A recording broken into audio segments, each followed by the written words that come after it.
ریاکاری د درې خبرو د لاسه کېږي څومره ریاکاري چې به د خلکو کې ده د هغې څو وجې دي درې ریاکار انسان ریاکاري ولې کوي اولنۍ وجه دا ده اولنۍ سبب دا دی چې دا سړی دا غواړي چې خلک د ده صفت وکړي د الله سره کار نشته څه غواړي صفت لکه یو نیم سړي دا خوی دی چې همیشه د خلکو زما باره کې څه ویلی یو وجه خو یې دا او دې باب کې هغه حدیث به تاسو ته معلوم وي هغه درې کسان چې به ول جهنم ته ځي عالم مجاهد سخي صدقه کوونکی دا درې ولې جهنم ته تللي دوی عمل د دې لپاره کړي لیقال هو عالم لیقال هو جواد لیقال هو شجاع عمل کړي دې لپاره چې خلک وایي چې عالم دی چې خلک وایي قاري دی خلک وایي سخي دی خلک وایي تکړه دی زورور دی هغه ټول اعمال برباد شو نو درې اصول دي یو اصل پکې څه دی چې خلک یې صفت وکړي دویمه وجه دا ده دویم اصل علماو دا ذکر کړی دی د خلکو د دین یریده چې د خلک به زما بدي ووایي دا په سړي کې ریاکاري پیدا کوي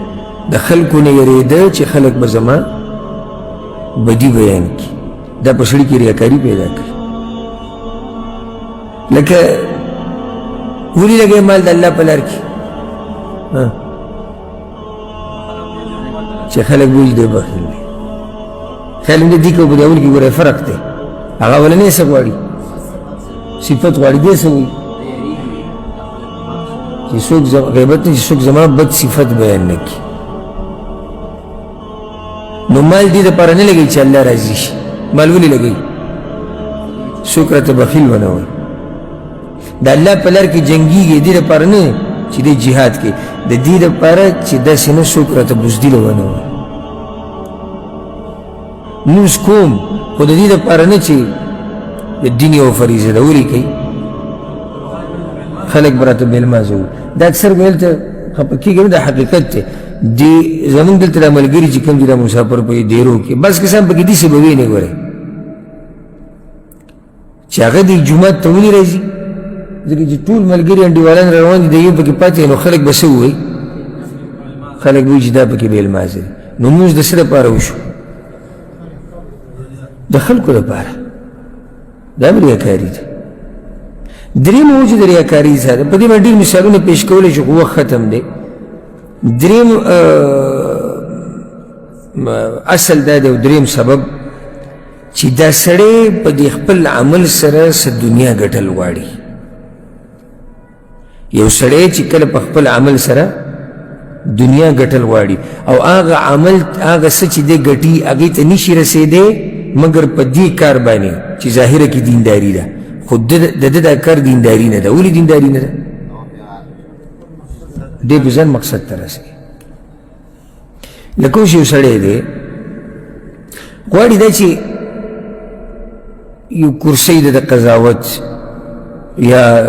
د علماو یا د علماو مشر شي یا یو شی شي بل شی شي